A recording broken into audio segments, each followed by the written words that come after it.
प्रेम से बोलिए प्रिय भक्तगणों, जय मां संतोषी की। नमस्कार प्रिय भक्तगणों, स्वागत है आप सभी का आपके अपने चैनल ज्ञान अर्थ में। आप सभी को होली की हार्दिक शुभकामनाएं। आज शुक्रवार है और आज होली का त्योहार भी है और इसी के साथ फाल्गुन पूर्णिमा भी है। तीन पर्व एक साथ होने पर माता की कृपा का दिन और भी शुभ और मंगलमय बन जाता है। होली एवं पूर्णिमा का त्योहार शुक्रवार के दिन पड़ने पर शुक्रवार के दिन का और भी महत्व बढ़ जाता है। एक बुढ़िया थी, उसके 7 बेटे थे। 6 कमाने वाले थे जबकि एक निकम्मा था। बुढ़िया 6 बेटों की रसोई बनाती, भोजन कराती, उनसे जो कुछ जूठन बचता वह 7वें को दे देती। एक दिन वह पत्नी से बोला, देखो मेरी माँ को मुझ पर कितना प्रेम है। वह बोली, क्यों नहीं, सबका जूठा जो तुमको खिलाती है। वह बोला, ऐसा नहीं हो सकता, मैं जब तक अपनी आंखों से ना देख लूं मान नहीं सकता। बहू हंसकर बोली, देख लोगे तब तो मानोगे। कुछ दिन बाद त्योहार आया। घर में 7 प्रकार के भोजन और चूरमे के लड्डू बने। यह सब जांच करने के लिए सिर दुखने का बहाना कर पतला वस्त्र सिर पर ओढ़े रसोई घर में सो गया। वह कपड़े में से सब देखता रहा। 6 भाई भोजन करने आए। उसने देखा माँ ने उनके लिए सुंदर आसन बिछाकर नाना प्रकार की रसोई परोसी और आग्रह करके उन्हें जमाया। वह देखता रहा। 6 भोजन करके उठे तब माँ ने उनकी जूठी थालियों में से लड्डुओं के टुकड़े उठाकर एक लड्डू बनाया। जूठन साफ कर बुढ़िया माँ ने उसे पुकारा, बेटा 6 भाई भोजन करके चले गए, अब तू ही बाकी है, अब तू कब खाएगा। वह कहने लगा, माँ मुझे भोजन नहीं करना, मैं अब परदेश जा रहा हूँ। माँ ने कहा, कल जाता है सो आज ही चला जा। वह बोला, हाँ आज ही चला जा रहा हूँ। यह कहकर वह घर से निकल गया। 7वें बेटे को परदेश जाते समय पत्नी की याद आ गई। वह गौशाला में कंडे उपले थाप रही थी। वहां जाकर बोला, अब हम जावे परदेश, आवेंगे कुछ काल, तुम रहियो संतोष से धर्म अपनो पाल। वह बोली, जाओ पिया आनंद से, हमरो सोच हटाए, राम भरोसे हम रहे, ईश्वर तुम्हें सहाय। 2 निशानी आपन देख धरू में धीर, सुधी मती हमारी, बिसारियो रखियो मन गंभीर। वह बोला, मेरे पास तो कुछ नहीं, यह अंगूठी है सो ले ले और अपनी कुछ निशानी मुझे दे। वह बोली, मेरे पास क्या है, यह गोबर भरा हाथ। यह कहकर उसकी पीठ पर गोबर के हाथ की थाप मार दी। वह चल दिया। चलते चलते दूर देश पहुंचा। वहां एक साहूकार की दुकान थी। वहां जाकर कहने लगा, भाई मुझे नौकरी पर रख लो। साहूकार को जरूरत थी। बोला, रह जा। लड़के ने पूछा, तनख्वाह क्या दोगे। साहूकार ने कहा, काम देखकर दाम मिलेगा। साहूकार की नौकरी मिली। वह सुबह 7 बजे से 10 बजे तक नौकरी बजाने लगा। कुछ दिनों में दुकान का सारा लेन देन, हिसाब किताब, ग्राहकों को माल बेचना, सारा काम करने लगा। साहूकार के साथ 8 नौकर थे। वे सब चक्कर खाने लगे। यह तो बहुत होशियार बन गया। सेठ ने भी काम देखा और 3 महीने में ही उसे आधे मुनाफे का हिस्सेदार बना लिया। वह कुछ वर्ष में ही नाबी सेठ बन गया और मालिक सारा कारोबार उस पर छोड़कर चला गया। इधर उसकी पत्नी को सास ससुर दुख देने लगे। सारी गृहस्थी का काम करा के उसे लकड़ी लेने के जंगल में भेजते। इस बीच घर के आटे से जो भूसी निकलती है उसकी रोटी बनाकर रख दी जाती और फूटे नारियल की नारेली में पानी। एक दिन वह लकड़ी लेने जा रही थी। रास्ते में बहुत सी स्त्रियां संतोषी माता का व्रत करती दिखाई दी। वह वहां खड़ी होकर कथा सुनने लगी और पूछा, बहनों तुम किस देवता का व्रत करती हो और उसके करने से क्या फल मिलता है। यदि तुम इस व्रत का विधान मुझे समझा कर कहो तो मैं तुम्हारा बड़ा ही एहसान मानूंगी। तब उनमें से एक स्त्री बोली, सुनो, यह संतोषी माता का व्रत है। इसके करने से निर्धनता, दरिद्रता का नाश होता है और जो कुछ भी मन में कामना हो वह सब संतोषी माता की कृपा से पूरी होती है। तब उसने उस व्रत की विधि पूछी। वह भक्तिनी स्त्री बोली, 1.25 आने का गुड़, चना लेना, इच्छा हो तो 5.25 आने का लेना या 1.25 रुपए का भी सहूलियत के अनुसार लाना।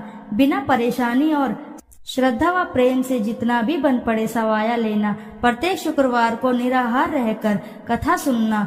इसके बीच क्रम टूटे नहीं, लगातार नियम पालन करना। सुनने वाला कोई ना मिले तो घी का दीपक जलाकर उसके आगे या जल के पात्र को सामने रखकर कथा कहना। जब यह कार्य सिद्ध हो जाए, नियम का पालन करना और कार्य सिद्ध हो जाने पर व्रत कथा का उद्यापन करना। 3 मास बीतने पर माता फल अवश्य ही पूर्ण करती हैं। यदि किसी के ग्रह खोटे भी हों तो भी माता वर्ष भर में कार्य सिद्ध करती हैं। फल सिद्ध होने पर उद्यापन करना चाहिए, बीच में नहीं। उद्यापन में 2.5 सेर आटे का खाजा और इसी परिणाम से खीर तथा चने का साग 8 लड़कों को भोजन कराना। जहाँ तक मिले देवर जेठ भाई बंधु के हों, ना मिले तो रिश्तेदार और पास पड़ोसियों को भी बुला सकते हैं।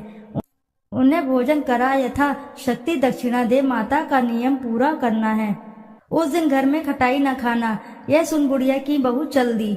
रास्ते में लकड़ी के बोझ को बेच दिया और उन पैसों से गुड़ चना ले माता के व्रत की तैयारी कर आगे चली और सामने मंदिर देखकर पूछने लगी, यह मंदिर किसका है?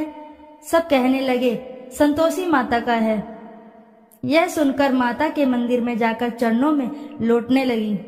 दीन हो विनती करने लगी, माँ मैं निपट अज्ञानी हूँ, व्रत के कुछ भी नियम नहीं जानती हूँ, मैं दुखी हूँ। हे माता जगत जननी, मेरी दुख दूर करो, मैं तेरी शरण में हूँ। माता को दया आई। एक शुक्रवार बीता कि दूसरे को उसके पति का पत्र आया और तीसरे शुक्रवार को उसका भेजा हुआ पैसा आ पहुँचा। यह देख जेठ जेठानी मुंह सिकोड़ने लगे, लड़के ताने देने लगे। काकी के पास पत्र आने लगे, रुपया आने लगा। अब तो काकी की खातिर बढ़ेगी। बेचारी सरलता से कहती, भैया कागज आए, रुपया आए, हम सबके लिए अच्छा है। ऐसा कहकर आंखों में आंसू भरकर संतोषी माता के मंदिर में मातेश्वरी के चरणों में गिरकर रोने लगी। माँ मैंने तुमसे पैसा कम मांगा है, मुझे पैसे से क्या काम है, मुझे तो अपने सुहाग से काम है, मैं तो अपने स्वामी के दर्शन मांगती हूँ। तब माता ने प्रसन्न होकर कहा, जा बेटी तेरा स्वामी भी आएगा। यह सुनकर खुशी से बावली होकर घर में जा काम करने लगी। अब संतोषी माँ विचार करने लगी, इस भोली पुत्री को मैंने कह तो दिया कि तेरा पति आएगा, लेकिन कैसे? वह तो इसे स्वप्न में भी याद नहीं करता, उसे याद दिलाने को मुझे ही कुछ करना पड़ेगा। इस तरह माताजी उस बुढ़िया के बेटे के पास जा स्वप्न में प्रकट होकर कहने लगी, साहूकार के बेटे सो रहा है या जागता है?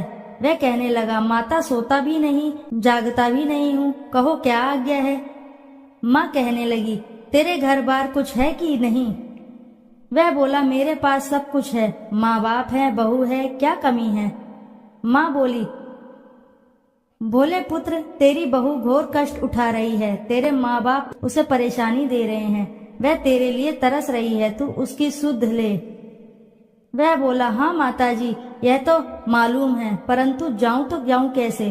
परदेश की बात है, लेन देन का कोई हिसाब नहीं, कोई जाने का रास्ता नहीं आता, कैसे चला जाऊं?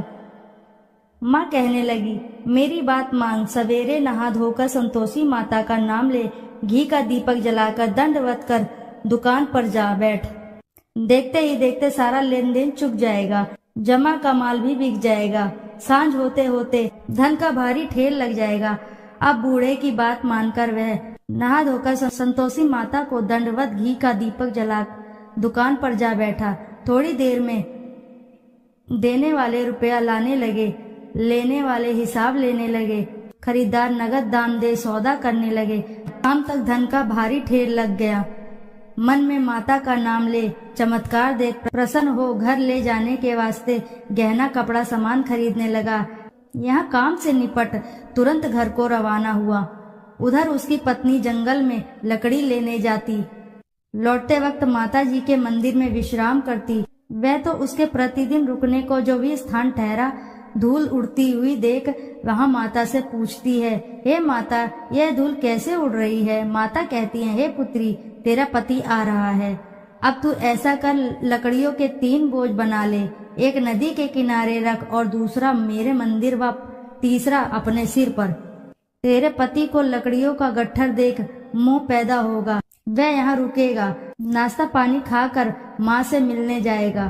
तब तू लकड़ियों का बोझ उठाकर जाना और चौक में गट्ठर डालकर जोर से आवाज लगाना, लो सासू जी लकड़ियों का गट्ठर लो, भूसी की रोटी दो नारियल के खोपड़े में, पानी दो, आज मेहमान कौन आया है। माता जी से बहुत अच्छा कहकर वह प्रसन्न मन से लकड़ियों के 3 गट्ठर बनाई, एक नदी के किनारे पर और एक माता जी के मंदिर पर रखा। इतने में मुसाफिर आ पहुंचा। सूखी लकड़ी देखकर उसकी इच्छा उत्पन्न हुई कि हम यहीं पर विश्राम करें और भोजन बनाकर खा पीकर गांव जाएं। इसी तरह रुक कर भोजन बना विश्राम करके गांव को गया। सबसे प्रेम से मिला। उसी समय सिर पर लकड़ी का गट्ठर लिए वह उतावली सी आती है। लकड़ियों का भारी बोझ आंगन में डालकर जोर से 3 आवाज देती है, लो सासू जी, लकड़ियों का गट्ठर लो, भूसी की रोटी दो, आज मेहमान कौन आया है। यह सुनकर उसकी सास बाहर आकर अपने दिए हुए कष्टों को भुलाने हेतु कहती है, बहू ऐसा क्यों कहती हो, तेरा मालिक ही तो आया है, आ बैठ, मीठा भात खा, भोजन कर, कपड़े गहने पहन। उसकी आवाज सुनकर उसका पति बाहर आता है। अंगूठी देखकर व्याकुल हो जाता है। माँ से पूछता है, माँ यह कौन है। माँ बोली, बेटा यह तेरी बहू है, जब से तू गया है तब से सारे गांव में भटकती फिरती है, घर का कामकाज कुछ करती ही नहीं, 4 पहर आकर खा जाती है। वह बोला, ठीक है माँ, मैंने इसे भी देखा और तुम्हें भी, अब दूसरे घर की ताली दो, उसमें रहूंगा। माँ बोली, ठीक है, जैसी तेरी मर्जी। तब वह दूसरे मकान की 3री मंजिल का कमरा खोलकर सारा सामान जमाया। एक दिन में राजा के महल में जैसा ठाट बाट बन गया। अब क्या था, बहू सुख भोगने लगी। इतने में शुक्रवार आया। उसने पति से कहा, मुझे संतोषी माता के व्रत का उद्यापन करना है। पति बोला, खुशी से कर लो। यह वह उद्यापन की तैयारी करने लगी। जिठानी के लड़कों को भोजन के लिए कहने गई। उन्होंने मंजूर किया, परंतु पीछे से जिठानी ने अपने बच्चों को सिखाया, देखो भोजन के समय खटाई मांगना, जिससे उसका उद्यापन पूरा ना हो। लड़के खाने आए। खीर खाना पेट भर खाया, परंतु बाद में खाते ही कहने लगे, हमें खटाई दो, खीर खाना हमको नहीं भाता, देखकर आरुचि होती है। वह कहने लगी, भाई खटाई किसी को नहीं दी जाएगी, यह तो संतोषी माता का प्रसाद है। लड़के उठ खड़े हुए, बोले, पैसे लाओ। बोली बहू कुछ जानती नहीं थी, उन्हें पैसे दे दिए। लड़के उसी समय हट करके इमली खटाई ले खाने लगे। यह देखकर बहू पर माता जी ने कोप किया। राजा के दूत उसके पति को पकड़कर ले गए। जेठ जेठानी मनमाने वचन कहने लगे, लूट लूट कर धन इकट्ठा कर लाया है, अब सब मालूम पड़ जाएगा, जब जेल की मार खाएगा। बहू से यह सहन नहीं हुए। माता संतोषी से मांगी माफी। रोती हुई माता जी के मंदिर गई। कहने लगी, हे माँ, तुमने क्या किया। हंसाकर अब भक्तों को रुलाने लगी। माता बोली, बेटी तूने उद्यापन करके मेरा व्रत भंग किया। वह कहने लगी, माता मैंने कुछ अपराध किया है, मैंने तो भूल से लड़कों को पैसे दे दिए थे, मुझे क्षमा करो, मैं फिर तुम्हारा उद्यापन करूंगी। माँ बोली, अब भूल मत करना। वह कहती है, अब भूल नहीं होगी, अब बतलाओ वे कैसे आएंगे। माँ बोली, जा पुत्री, तेरा पति तुझे रास्ते में आता मिलेगा। वह निकली, राह में पति आता मिला। वह पूछी, कहाँ गए थे। वह कहने लगा, इतना धन जो कमाया है उसका टैक्स राजा ने मांगा था, वह भरने गया था। वह प्रसन्न हो बोली, भला हुआ, अब घर चलो। कुछ दिन बाद फिर शुक्रवार आया। फिर किया व्रत का उद्यापन। वह बोली, मुझे फिर से माता का उद्यापन करना है। पति ने कहा, करो। बहू फिर से जेठ के लड़के को भोजन को कहने गई। जेठानी ने 1-2 बातें सुनाई और सब लड़कों को सिखाने लगी, तुम सब लोग पहले ही खटाई मांगना। लड़के भोजन से पहले कहने लगे, हम खीर नहीं खानी, हमें हमारा जी बिगड़ता है, कुछ खटाई खाने को दो। वह बोली, खटाई किसी को नहीं मिलेगी, आना हो तो आओ। वह ब्राह्मण के लड़के को लाकर भोजन कराने लगी। यथाशक्ति दक्षिणा की जगह 1-1 फल उन्हें दिया। संतोषी माता प्रसन्न हुई। माता की कृपा होते ही 9वें मास में उसके चंद्रमा के समान सुंदर पुत्र प्राप्त हुआ। पुत्र को पाकर प्रतिदिन माता जी के मंदिर को जाने लगी। माँ ने सोचा, यह रोज आती है, आज क्यों न इसके घर चलूं।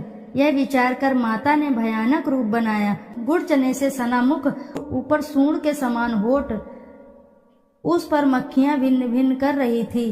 देहली पर पैर रखते ही उसकी सास चिल्लाई, देखो रे, कोई चुड़ैल डाकिन आ रही है, लड़को इसे भगाओ।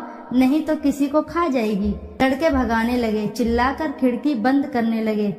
बहू रोशनदान में से देख रही थी। प्रसन्नता से पगली बन चिल्लाने लगी, आज मेरी माताजी मेरे घर आई हैं। वह बच्चे को दूध पीने से हटाती है। इतने में सास का क्रोध फटा। वह बोली, क्या उतावली हुई है, बच्चे को पटक दिया। इतने में माँ के प्रताप से लड़के ही लड़के नजर आने लगे। वह बोली, माँ मैं जिसका व्रत करती हूँ यह संतोषी माता हैं। सबने माताजी के चरण पकड़ लिए और विनती करने लगे, हे माता, हम मूर्ख अज्ञानी हैं, तुम्हारे व्रत का विधि विधान हम नहीं जानते। व्रत भंग कर हमने बड़ा अपराध किया है। जग माता आप हमारा अपराध क्षमा करो। इस प्रकार माता प्रसन्न हुई। बहू को प्रसन्न होकर जैसा फल दिया वैसा माता सबको फल दे। जो पढ़े उनका मनोरथ पूर्ण हो, सभी की मनोकामनाएं पूर्ण हो, सभी के कार्य बनते चले जाएं। बोलो जय संतोषी माता की जय।